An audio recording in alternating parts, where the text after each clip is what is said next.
नमस्कार, आप देख रहे हैं जगत क्रांति टीवी और मैं हूं आपके साथ ज्योतिका। आइए रुक करते हैं खबर की ओर।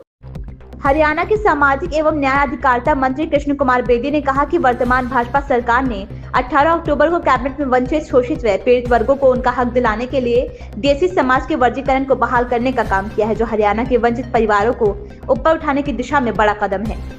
उन्होंने कहा कि हरियाणा सरकार ने परिवारवाद व क्षेत्रवाद को राजनीति से समाप्त कर बगैर पर्ची खर्ची के युवाओं को रोजगार दिया। जिन युवाओं को पहले अपनी जमीन व जेवर बेचकर सिफारिश में पैसे देकर रोजगार मिलता था, वे अपनी योग्यता के बल पर नौकरी पाने में भाजपा के कार्यकाल में सफल रहे। ये बात उन्होंने आज भिवानी के देवसर धाम में पूजा अर्चना के बाद पत्रकारों से बातचीत की। इसके बाद उन्होंने भिवानी के पंचायत भवन में पहुंचकर डीएससी समाज की एक महत्वपूर्ण बैठक कर 24 नवंबर को जिंद में होने वाले डीएससी समाज द्वारा आयोजित मुख्यमंत्री के अभिनंदन समारोह का न्योता भी दिया। इस मौके पर कैबिनेट मंत्री कृष्ण कुमार बेदी ने कहा कि हरियाणा प्रदेश सहित पूरे उत्तर भारत में प्रदूषण की समस्या को सभी लोगों को मिलकर सुलझाना होगा। इस समस्या को समझते हुए प्रदूषण को कम करने वाले बिंदुओं पर ध्यान देना चाहिए। उन्होंने ये भी कहा कि भाजपा सरकार ने आखिरी टेल तक पानी पहुंचाने के साथ ही घर बैठे युवाओं को पेंशन देने का काम किया है। जहां हरियाणा के ग्रामीण क्षेत्र में लाल डोरे को समाप्त किया गया, वहीं शहरी क्षेत्र में वर्षों से दुकान में जमीनों पर लगे काबिज थे, उनके मालिकाना हक देने का निर्णय भी भाजपा सरकार ने लिया है। कैबिनेट मंत्री ने पत्रकारों से बातचीत करते हुए कांग्रेस पर लोगों को बरगलाने का आरोप लगाते हुए कहा कि ईवीएम में खराबी के नाम पर कांग्रेस लोगों को बरगला रही है। जब लोकसभा में कांग्रेस की 5 सीटें आई, हिमाचल व कर्नाटक में कांग्रेस की सरकार बनी, तब ईवीएम को कांग्रेस ने ठीक बता दिया। अब ईवीएम के मामले को न्यायालय में ले जाकर कांग्रेस लोगों को बरगलाने का कार्य कर रहे हैं। उन्होंने झारखंड में महाराष्ट्र चुनाव में एनडीए की जीत का दावा भी किया है। भिवानी से संवाददाता सोमिर शर्मा की रिपोर्ट। में क्या नवाचार हो रहा है, किस प्रकार के सामाजिक न्याय अधिकारिता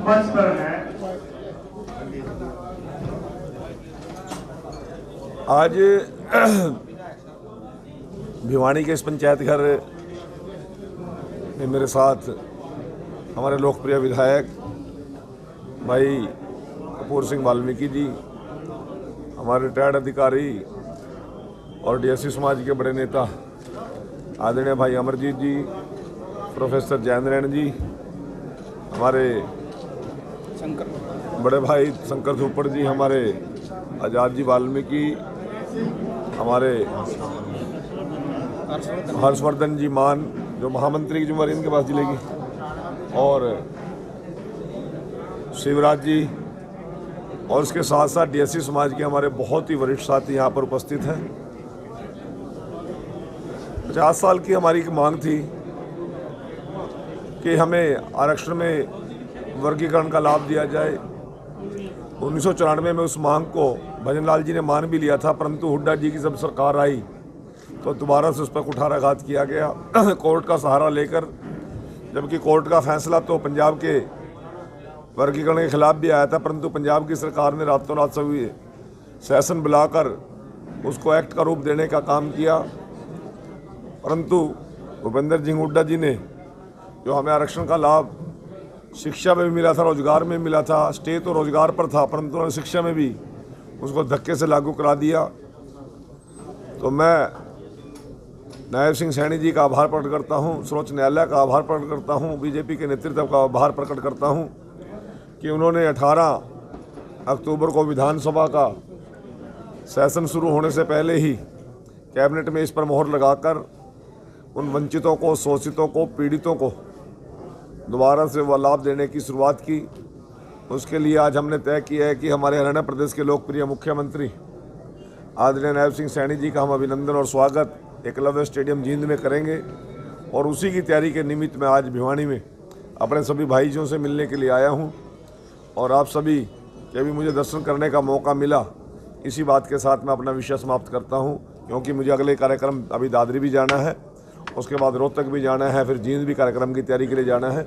आप सभी पत्रकार साथियों का, छायाकार साथियों का बहुत बहुत धन्यवाद, बहुत बहुत आभार। तो मैं हरियाणा आगे बढ़े इस कामना के साथ मैंने आज पूजा अर्चना की है और सभी के सुख समृद्धि और तरक्की उन्नति की कामना की है। 10 साल पहले मनोहर जी के नेतृत्व जो हमारी सरकार बनी और जिस प्रकार से जनहित ऐसी हमने काम की शुरुआत की थी, लोगों ने, मतदाता ने, हरियाणा प्रदेश की जनता ने बार बार हमें आशीर्वाद दिया और संपूर्ण बहुमत की सरकार हम बनाने में कामयाब रहे। आज तीसरी बार लगातार हरियाणा में सरकार बनाने का रिकॉर्ड है। जो हमने योजनाएं शुरू की थी आखिरी टील तक पानी पहुंचाने की, वो मनोहर लाल जी ही कर सकते थे। घर बैठे बुढ़ापा पेंशन की सुविधा, पूरे गांव के अंदर से लाल डोरा समाप्त कर दिया।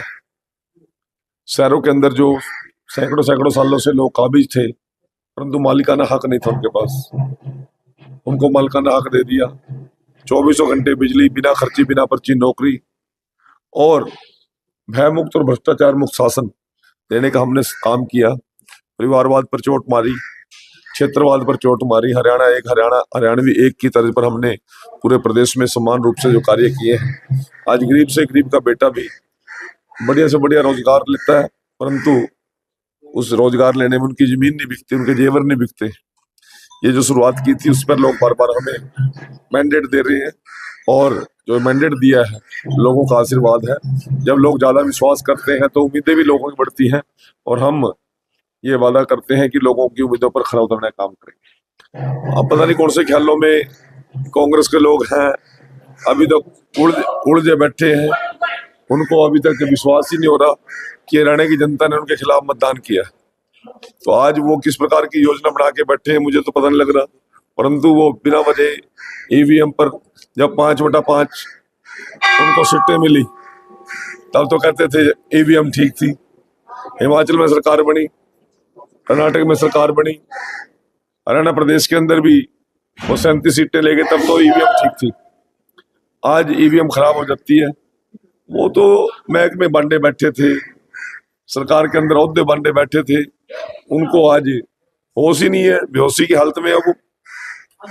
और यदि ईवीएम हैकिंग का कोई सिस्टम होता तो 90 की 90 सीट निकालते हम, तो 48 पे क्यों रुकते? अब हाईकोर्ट जाने की अपील कर रहे हैं, हाईकोर्ट जाने की अपील कर रहे हैं और क्या वो हाई कोर्ट जाए, सुप्रीम कोर्ट जाए, जेब मिटाने के लिए कुछ ना कुछ ऐसे बहानेबाजी करेंगे, परंतु लोगों को सच्चाई का पता है। वो आज इस सच्चाई से दूर है। कांग्रेस ने जब सच्चाई से आंखें मूंदी है तब तक लोकतंत्र के अंदर उनका ये हार का मुंह देखना पड़ा। वो अपनी आंखें और दिमाग को जगा के काम नहीं कर रहे, वो तो बेहोशी की हालत में है। देखिए कल झारखंड में चुनाव समाप्त हुआ, दिल्ली में होने वाले, इसके बारे में क्या कहना चाहिए? चुनाव ये जिस प्रकार से एग्जिट पोल आए हैं या सारे जो समीकरण नजर आ रहे हैं, झारखंड में और महाराष्ट्र में दोबारा से एनडीए की सरकार बन रही है और दिल्ली में भी इस बार हम सरकार बनाने का काम करेंगे। किसकी बात कर रहे हैं? प्रदूषण के लिए मैं लोगों से अपील करूंगा कि ये बड़ा क्रिटिकल समय है, सभी के स्वास्थ्य पर बुरा असर पड़ रहा है। हम लोगों को ज्यादा से ज्यादा आग जलाने से बचना चाहिए, यह प्रदूषण का सबसे बड़ा कारण है। मेरे किसान भाइयों से भी अपील है, मैं आम नागरिक से भी अपील करता हूँ, प्रदूषण को रोकने के लिए हमें जितने भी प्रयास किए जा सकते उतने करने चाहिए। इस खबर में बस इतना ही। बने रहिए जगत क्रांति टीवी के साथ।